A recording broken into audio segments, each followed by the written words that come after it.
शिक्षक दिवस की सभी को बहुत हार्दिक बधाई। हम सभी का ये सबसे बड़ा सौभाग्य है जो हम सभी परम शिक्षक परमपिता परमात्मा शिव से फिर से मनुष्य से देवता बनने की शिक्षा ले रहे हैं। बाबा हम बच्चों को रोज़ यही शिक्षा देते कि बच्चे जीवन में दैवी गुण धारण करो, अपने को आत्मा निश्चय कर और मुझे याद करो।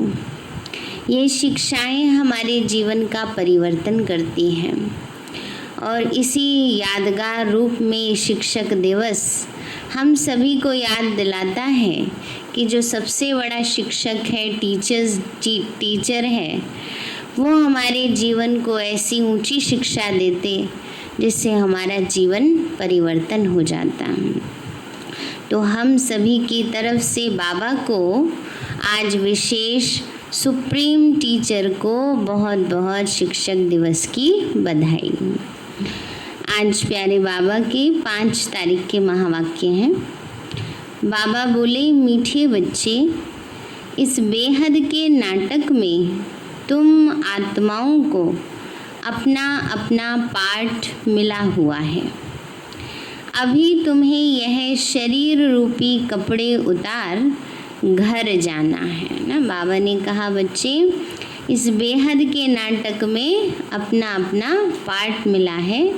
अभी तुम्हें शरीर रूपी कपड़े उतार घर जाना है, फिर नए राज्य में आना है। प्रश्न है, बाप कोई भी कार्य प्रेरणा से नहीं करते, उनका अवतरण होता है। यह किस बात से सिद्ध होता है? बाबा बोले, बाप को कहते ही हैं करन करावनहार। प्रेरणा का तो अर्थ है विचार। प्रेरणा से कोई नई दुनिया की स्थापना नहीं होती। सिर्फ विचार करे परमात्मा, उससे तो नई दुनिया स्थापन नहीं हो जाएगी, तभी तो उनको आना पड़ता है। बाबा कहते, बाप बच्चों से स्थापना कराते हैं। कर्मेंद्रियों बिगर तो कुछ भी करा नहीं सकते, इसलिए उन्हें शरीर का आधार लेना होता है। ओम शांति। रूहानी बच्चे रूहानी बाप के सामने बैठे हैं। गोया आत्माएं अपने बाप के सम्मुख बैठी हैं। आत्मा ज़रूर जिस्म के साथ ही बैठेगी ना, आत्मा शरीर के साथ ही बैठेगी। बाप भी जब जिस्म लेते, माना शरीर लेते, तब ही सम्मुख होते हैं। इसको ही कहा जाता है आत्मा परमात्मा अलग रहे बहुकाल, और सुंदर मेला कर दिया जब सतगुरु मिला दलाल। बाबा कहते, बच्चे, तुम बच्चे समझते हो ऊंचे ते ऊंचे बाप को ही ईश्वर, प्रभु, परमात्मा भिन्न नाम दिए हैं। लौकिक पिता परम पिता कभी लौकिक बाप को नहीं कहा जाता। परम पिता परमात्मा को ही कहा जाता है, लौकिक पिता को नहीं कह सकते। सिर्फ परम पिता लिखा तो भी हर्जा नहीं। परम पिता अर्थात वह सभी का पिता है एक। बच्चे जानते हैं हम परम पिता के साथ बैठे हैं। परम पिता परमात्मा और हम आत्माएं शांति धाम के रहने वाले हैं। यहाँ पार्ट बजाने आते हैं। सतयुग से लेकर कलयुग अंत तक पार्ट बजाया है ना। बाबा ने कहा यहाँ पार्ट बजाने आते, सतयुग से लेकर कलयुग अंत तक हमने पार्ट बजाया। यह हो गई नई रचना। रचयिता बाप ने समझाया है कि तुम बच्चों ने ऐसे पार्ट बजाया है। रचयिता शिव बाबा ने समझाया है कि हम बच्चे सतयुग में कैसे पार्ट बजाते, त्रेता में कैसे बजाते, द्वापर कलयुग में क्या क्या कर्तव्य करते। तो सारे राज बाबा ने हम बच्चों को समझाए हैं। आगे यह नहीं जानते थे कि हमने 84 जन्मों का चक्र लगाया है। अभी तुम बच्चों से ही बात करते हैं जिन्होंने 84 का चक्र लगाया। सब तो 84 जन्म नहीं ले सकते। बाबा कहते सारे तो 84 जन्म नहीं लेंगे। यह समझाना है कि 84 का चक्र कैसे फिरता है। बाकी लाखों वर्ष की तो बात ही नहीं है। बच्चे जानते हैं कि हम हर 5000 वर्ष बाद पाट बजाने आते हैं। हम पाटधारी हैं। ऊंचे ते ऊंचे भगवान का भी विचित्र पाट है। बाबा ने कहा हम सब कौन है? पाटधारी हैं, रोल प्ले करते हैं। ऊंचे ते ऊंचे शिव बाबा का भी वंडरफुल पार्ट है। ब्रह्मा और विष्णु का विचित्र पार्ट नहीं कहेंगे। दोनों ही 84 का चक्र लगाते हैं। बाकी शंकर का पार्ट इस दुनिया में तो है नहीं। त्रिमूर्ति में दिखाते हैं स्थापना, विनाश और पालना। बाबा कहते हैं बच्चे त्रिमूर्ति का चित्र है जिसमें तीनों ब्रह्मा विष्णु शंकर दिखाते हैं। तो पहले है स्थापना ब्रह्मा के द्वारा, फिर है शंकर के द्वारा विनाश और फिर है विष्णु के द्वारा पालना। चित्रों पर समझाना होता है। चित्र जो दिखाते हो उस पर समझाना है। तो संगम युग पर पुरानी दुनिया का विनाश तो होना ही है। प्रेरक अक्षर भी रॉन्ग है। जैसे कोई कहते आज हमको बाहर जाने की प्रेरणा नहीं है। प्रेरणा यानी विचार। प्रेरणा का कोई और अर्थ नहीं है।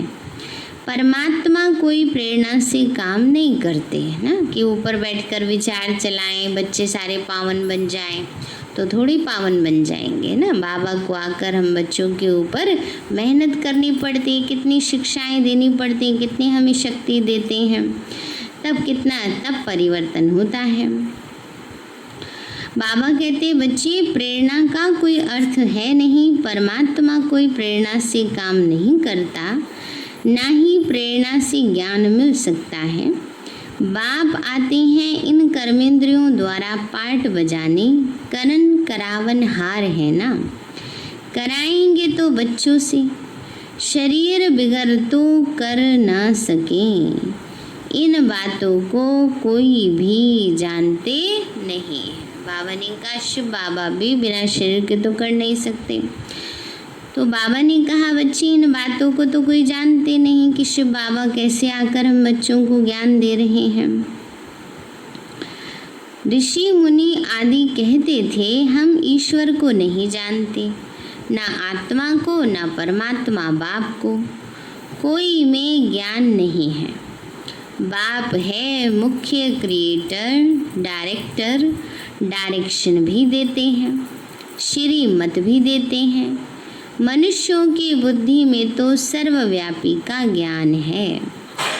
तुम समझते हो बाबा हमारा बाबा है, वो लोग सर्वव्यापी कह देते हैं तो बाप समझ ही नहीं सकते। बाबा कहते हैं बच्चे वो लोग सर्वव्यापी कहते हैं तो बाप नहीं समझ कर कहते। भाव ये है कि अगर बाप समझे, पिता समझे परमात्मा को, तो ये नहीं कहे ना कि परमात्मा सबके अंदर है, सर्वव्यापी है। बाबा कहते तुम समझते हो यह बेहद के बाप की फैमिली है। सर्वव्यापी कहने से फैमिली की खुशबू नहीं आती ना। बाबा ने कहा सर्वव्यापी कहने से परिवार की खुशबू नहीं आती, मतलब परिवार है ऐसी भासना नहीं आती है। उनको कहा जाता है निराकारी। शिव बाबा निराकारी आत्माओं का बाबा। शरीर है तब आत्मा बोलती है बाबा ना। बाबा ने कहा शरीर है तभी तो बोलती है ना, अगर शरीर ना हो तो कैसे बोले। बाबा ने कहा बच्चे बिगर शरीर तो आत्मा बोल ना सके। भक्ति मार्ग में बुलाते आए हैं। समझते हैं वह बाबा दुख हरता सुख करता है। सुख मिलता है सुख धाम में और शांति मिलती है शांति धाम में। यहाँ है ही दुख, यह ज्ञान तुमको मिलता है संगम पर। बाबा ने कहा यहाँ तो दुख ही दुख है, ये ज्ञान ये समझ भी कब मिली? संगम पर ही मिलती है। बाबा कहते बच्चे यह ज्ञान मिलता है अभी तुमको संगम पर। पुराने और नए के बीच में बाप आते ही हैं तब जब नई दुनिया की स्थापना और पुरानी दुनिया का विनाश होना है। पहले हमेशा कहना चाहिए नई दुनिया की स्थापना, पहले पुरानी दुनिया का विनाश कहना ये तो रॉन्ग हो जाता है। तो अभी तुमको बेहद के नाटक की नॉलेज मिली है ना। बाबा ने का भी क्या मिला है? बेहद के नाटक की नॉलेज मिली है, ज्ञान मिला है। बाबा ने कहा बच्चे अभी तुमको जैसे उस नाटक में एक्टर्स आते हैं तो घर से साधारण कपड़े पहनकर आते हैं और नाटक में आकर कपड़े बदलते हैं। फिर नाटक पूरा हुआ तो वह कपड़े उतार कर घर चले जाते हैं ना। जैसे घर के दूसरे कपड़े पहन के आते हैं, फिर जो रोल प्ले करना होता है वो दूसरे कपड़े पहनते हैं, फिर वो रोल वाले कपड़े उतार करके और फिर अपने ओरिजिनल कपड़े पहन लेते हैं। ऐसी हम सभी आत्माएं शरीर रूपी वस्त्र धारण करती हैं, अलग अलग रोल प्ले करती हैं। जब रोल पूरा हो जाता है तो शरीर रूपी वस्त्र यहाँ ही छोड़कर अपने घर चले जाते हैं। बाबा कहते हैं बच्चे हर एक को अपना अपना पार्ट मिला हुआ है। ये है बेहद का नाटक। अभी यह बेहद की सारी दुनिया पुरानी है, फिर नहीं होगी। वह बहुत छोटी है, एक धर्म है। नई दुनिया छोटी है। बाबा कहते हैं बच्चे जैसे बगीचा छोटा होता है, जंगल तो बहुत बड़ा होता है, इसी प्रकार बाबा कहते हैं बच्चे ये नई दुनिया तो छोटी होगी क्योंकि एक ही धर्म है, एक ही मत है, एक ही कुल है। सारे विश्व पर एक राजा राज करेगा ना, विश्व महाराजन राज करेंगे। तुम बच्चों को इस पुरानी दुनिया से निकल फिर हद की दुनिया में, नई दुनिया में आना है क्योंकि वहाँ है एक धर्म। अनेक धर्म अनेक मनुष्य होने से बेहद हो जाती है। वहाँ तो है ही एक धर्म, थोड़े मनुष्य। एक धर्म की स्थापना के लिए आना पड़ता है। तुम बच्चे इस बेहद के नाटक के राज को समझते हो कि यह चक्र कैसे फिरता है। इस समय जो कुछ प्रैक्टिकल में होता है उसका ही फिर भक्ति मार्ग में त्योहार बनाते हैं। नंबरवार कौन कौन से त्योहार हैं यह भी तुम बच्चे ही जानते हो। ऊंचे ते ऊंचे भगवान शिव बाबा की जयंती कहेंगे है ना। बाबा ने का सबसे मुख्य त्योहार कौन सा है हमारे लिए? शिव जयंती का। वह जब आए तब फिर और त्योहार बने। शिव बाबा पहले पहले आकर गीता सुनाते हैं, अर्थात आदि मध्य अंत का ज्ञान सुनाते हैं, योग भी सिखाते हैं, साथ साथ तुमको पढ़ाते भी हैं। बाबा ने कहा योग भी सिखा रहे हैं, पढ़ाई भी पढ़ा रहे हैं। तो पहले पहले बाप आया, शिव जयंती हुई, फिर कहेंगे गीता जयंती। आत्माओं को ज्ञान सुनाते हैं तो गीता जयंती हो गई। तुम बच्चे विचार कर त्योहारों को नंबरवार लिखो। बाबा कहते हैं बच्चे विचार करके त्योहारों को नंबरवार लिखो कि सबसे पहले कौन सा त्योहार, फिर उसके बाद कौन सा त्योहार आना चाहिए। इन बातों को समझेंगे भी अपने धर्म के, वरना जो देवी कुल की आत्मा होंगी वही ये बातों को समझेंगी। हर एक को अपना धर्म ही प्यारा लगता है, दूसरे धर्म वालों की बात ही नहीं। भले किसी को दूसरा धर्म प्यारा भी हो परंतु उसमें आ न सके। स्वर्ग में और धर्म वाले थोड़े ही आ सकते हैं। झाड़ में बिल्कुल साफ है ना, झाड़ माना कल्प वृक्ष के चित्र में बिल्कुल साफ लिखा हुआ है। बाबा कहते हैं बच्चे और धर्म वाले आ नहीं सकते। जो जो धर्म जिस समय आते हैं उसी समय आएंगे। पहले बाप आते हैं, वही आकर राजयोग सिखलाते हैं। तो कहेंगे शिव जयंती, सो फिर गीता जयंती, फिर नारायण जयंती, वह हो जाता है सत्युग। वो भी लिखना पड़े नंबरवार। यह ज्ञान की बातें हैं। शिव जयंती कब हुई यह भी पता नहीं। ज्ञान सुनाया जिसको गीता कहा जाता है, फिर विनाश भी होता है। जगदम्बा की जयंती आदि का कोई हॉलिडे नहीं है। बाबा कहते हैं जगदम्बा की जयंती का कोई हॉलिडे नहीं है। मनुष्य किसी की भी तिथि तारीख आदि को बिल्कुल ही नहीं जानते। लक्ष्मी नारायण राम सीता के राज्य को भी नहीं जानते हैं। 2500 वर्ष में जो आए हैं उनको जानते हैं, परंतु उनसे पहले जो आदि सनातन देवी देवता थे उनको कितना समय हुआ कुछ भी नहीं जानते। 5000 वर्ष से बड़ा कल्प तो हो न सके। आधा तरफ तो ढेर संध्या आ गई, बाकी आधा में इनका राज्य है ना। बाबा ने कहा आधा तरफ माना आधा कल्प। आधा कल्प द्वापर और कलयुग में तो काली रात आ गई, संध्या हो गई, माना शाम हो गई, अंधेरा हो गया। और सतयुग और त्रेता में उजियारा रहता है। बाबा कहते फिर जास्ती वर्षों का कल्प हो कैसे सकता है।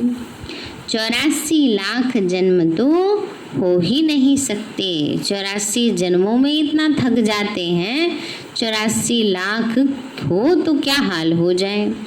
बाबा कहते हैं वो लोग समझते हैं कलयुग की आयु लाखों वर्ष है। मनुष्यों को अंधियारे में डाल दिया है। कहाँ सारा ड्रामा 5000 वर्ष का है और कहाँ सिर्फ कलयुग के लिए कहते हैं कि अभी 40,000 वर्ष शेष हैं। जब लड़ाई लगती है तो समझते हैं भगवान को आना चाहिए, लेकिन भगवान को तो आना चाहिए संगम पर। महाभारत लड़ाई तो लगती ही है संगम युग पर ना। बाबा ने कहा बीच में आके मैं क्या करूँगा, बीच में तो ठीक ठाक होती है दुनिया। जब बिल्कुल पतित बन जाते हैं, बहुत अधर्म हो जाता है, धर्म की अति ग्लानि होती है, तब कलयुग अंत में शिव बाबा आते हैं। बाबा कहते हैं नई दुनिया की स्थापना होगी तो पुरानी दुनिया का विनाश जरूर होगा। इसके लिए यह लड़ाई है। इसमें शंकर के प्रेरणा आदि की तो कोई बात ही नहीं। अंडरस्टूड है कि पुरानी दुनिया खलास हो जाएगी, ये तो समझ की बात है। पुरानी दुनिया खलास हो जाएगी, नई दुनिया आएगी। अब नया घर तो तभी बनेगा ना जब तक पुराना टूटे। तो पुराना ही नहीं टूटेगा तो नया कैसे बनेगा। तो पुराना टूटना तो जैसे निश्चित है, ऐसी पुरानी दुनिया जाना तो जैसे निश्चित है। मकान आदि तो अर्थक्वेक में सब खलास हो जाएंगे, क्योंकि नई दुनिया चाहिए। नई दुनिया थी ज़रूर। दिल्ली परिस्तान थी, जमुना का कंठा था, लक्ष्मी नारायण का राज्य था। चित्र भी हैं, लक्ष्मी नारायण को स्वर्ग का ही कहेंगे। तुम बच्चों ने साक्षात्कार भी किया है कि कैसे स्वयंवर होता है। यह सब पॉइंट्स बाबा रिवाइज कराते हैं। बाबा कहते तुमने साक्षात्कार भी किया है, कैसे स्वयंवर होता है और कैसे विद्या लेंगे ना, कैसे वहाँ सब रीति रस्म रिवाज चलते हैं। शुरू में बाबा ने साक्षात्कार कराए। यह सब पॉइंट्स बाबा रिवाइज कराते। अच्छा, पॉइंट्स याद नहीं पड़ती तो बाबा को याद करो। बाबा भूल जाता है तो टीचर को याद करो, है ना। आज तो बाबा को विशेष किस रूप में याद करना है, टीचर के रूप में, क्योंकि आज टीचर्स डे है। तो बाबा कहते हैं बच्चे, टीचर जो सिखलाते हैं वह भी ज़रूर याद आएगा ना। टीचर भी याद रहेगा, नॉलेज भी याद रहेगी, उद्देश्य भी बुद्धि में है, याद रखना ही पड़े, क्योंकि तुम्हारी स्टूडेंट लाइफ है ना। बाबा ने कहा कौन सा जीवन है? स्टूडेंट लाइफ है ना। बाबा कहते यह भी जानते हो जो हमको पढ़ाते हैं वह हमारा बाप भी है। लौकिक बाप कोई गुम नहीं हो जाता, लौकिक, पारलौकिक और फिर ये है अलौकिक, इनको कोई याद नहीं करते हैं। लौकिक बाप से तो वर्षा मिलता है, अंत तक याद रहती है। शरीर छोड़ा फिर दूसरा बाप मिलता है। जन्म बाय जन्म लौकिक बाप मिलते हैं। पारलौकिक बाप को तो दुख में व सुख में याद करते हैं।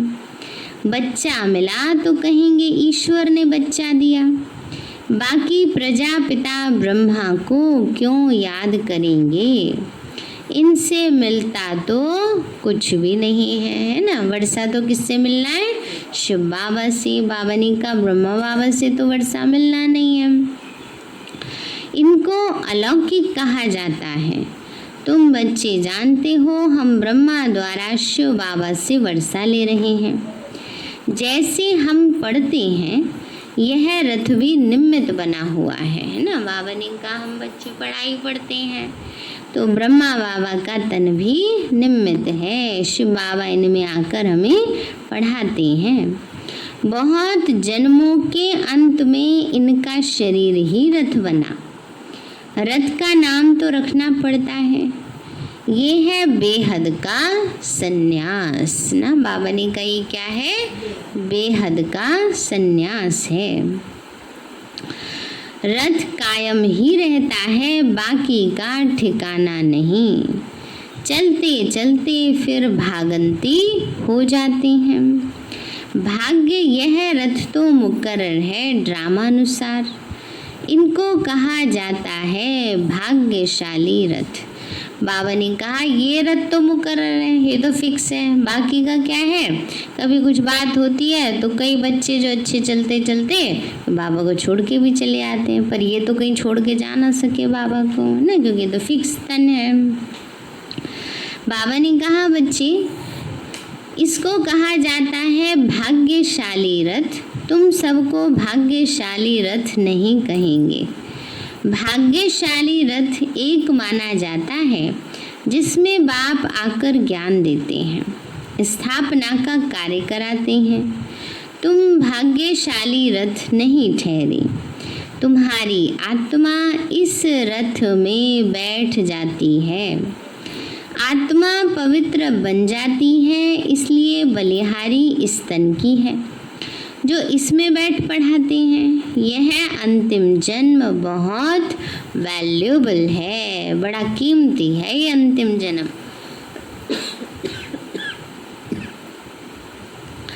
फिर शरीर बदल देवता बन जाएंगे।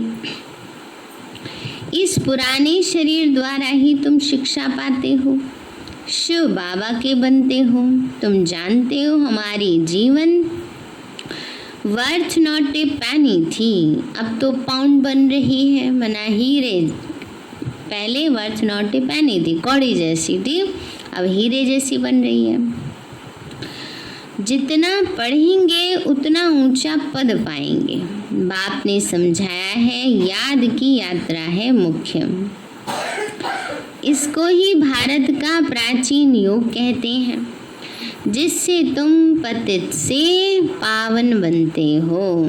स्वर्गवासी तो सब बनते हैं, फिर है पढ़ाई पर मदार। बाबा ने कहा स्वर्ग में तो जाने के लायक सब बन जाते हैं, फिर क्या है? पढ़ाई पर मदार। पद किसके अनुसार मिलेगा? पढ़ाई से मिलेगा। तुम बेहद के स्कूल में बैठे हो। कहाँ बैठे हैं सभी? बेहद के स्कूल में। तुम फिर देवता बनेंगे। तुम समझ सकते हो ऊंचा पद कौन पा सकते हैं।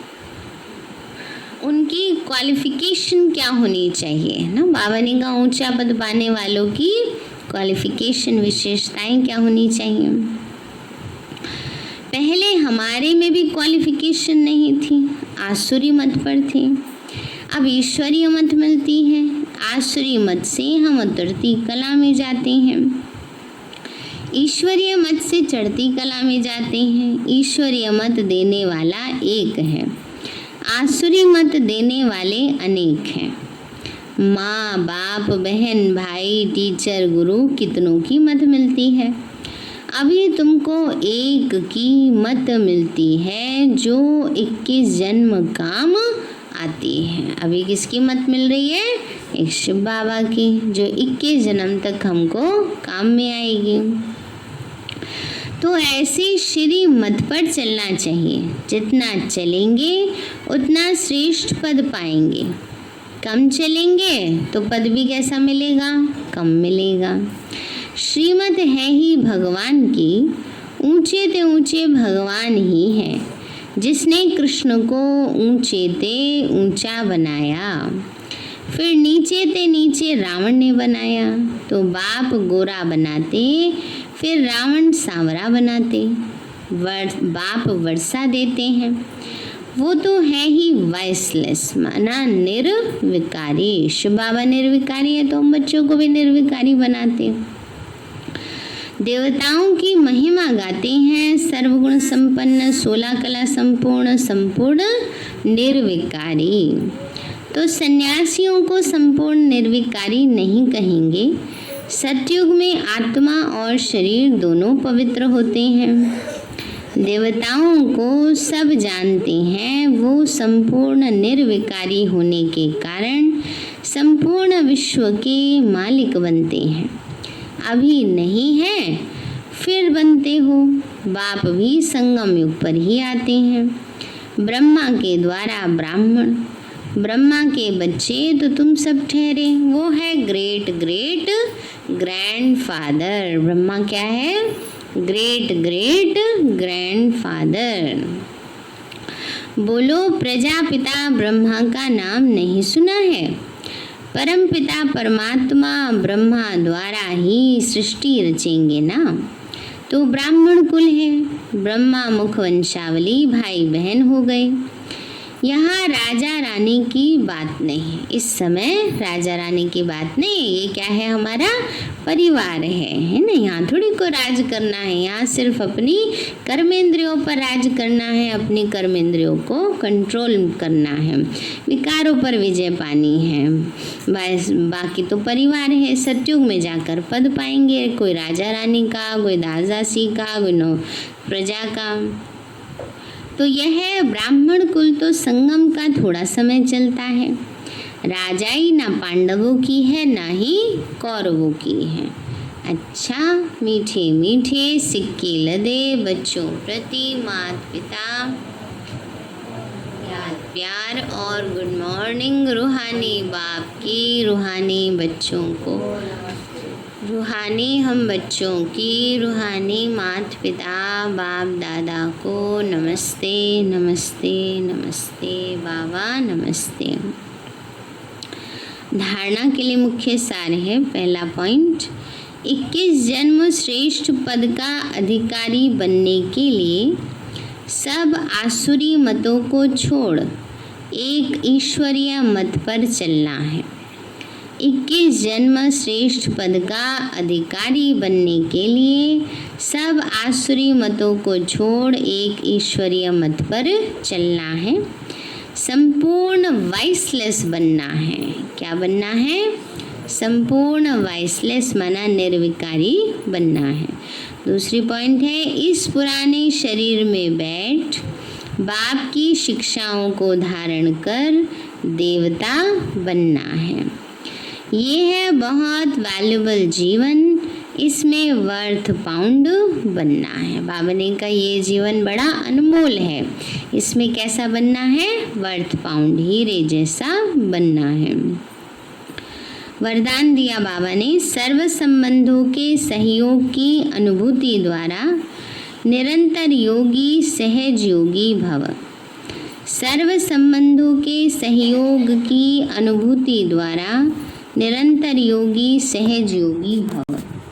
बाबा बोले हर समय बाप के भिन्न भिन्न संबंधों का सहयोग लेना अर्थात अनुभव करना ही सहज योग है ना। माना हर समय जब बाबा से हम कोई ना कोई संबंध जोड़ के बाबा को बुलाएंगे, बाबा से बातें करेंगे, बाबा को अपने साथ रखेंगे तो योग तो अपने आप ही लगा रहेगा।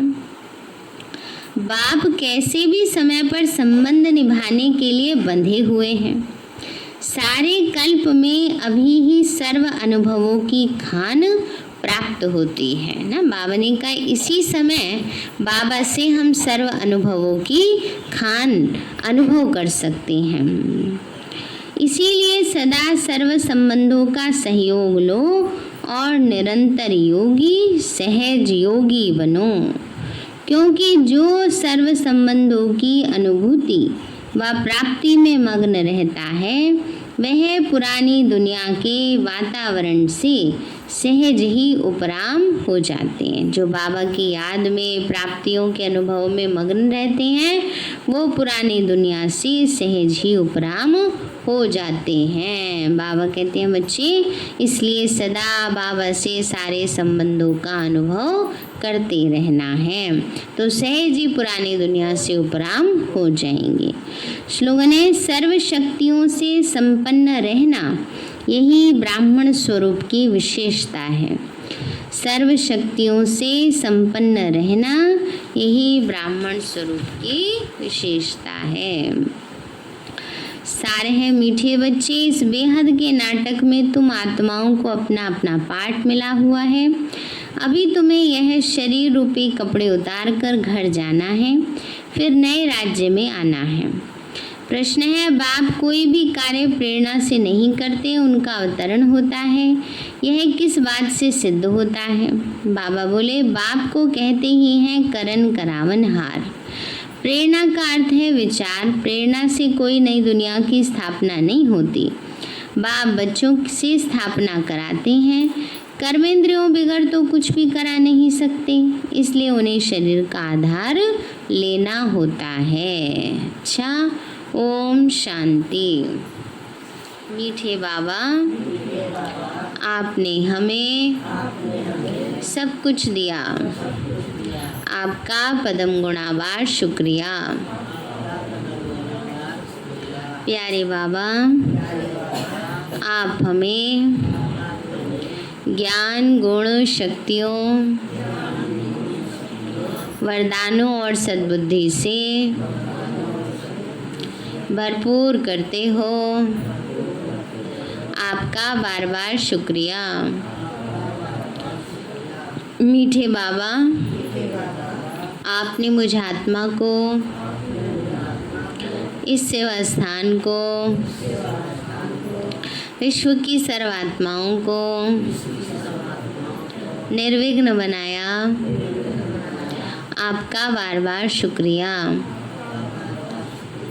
प्रकृति के पांचों तत्वों का भी शुक्रिया, साइंस के साधनों का भी शुक्रिया, लौकिक अलौकिक परिवार का भी शुक्रिया। हे तन तुम्हारा भी शुक्रिया। विश्व की सर्वात्माओं का और ब्रह्मांड की सारी शक्तियों का सब प्रकार का सहयोग देने के लिए शुक्रिया। मीठे बाबा मुझ आत्मा ने जाने अनजाने में जिन भी आत्माओं को मनसा वाचा कर्मणा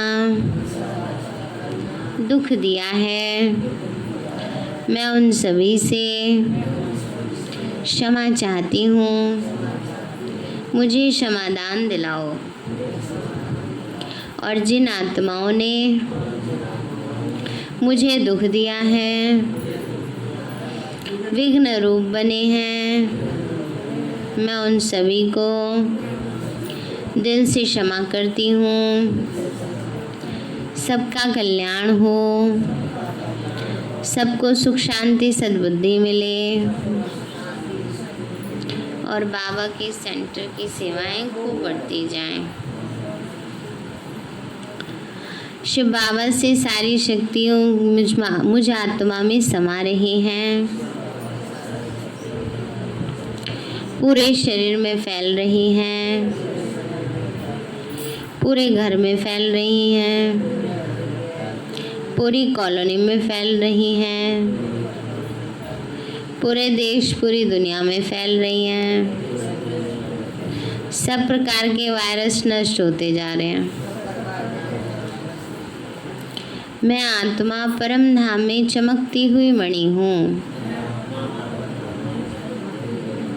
सतयुग में पावन देवताई शरीर में हूँ।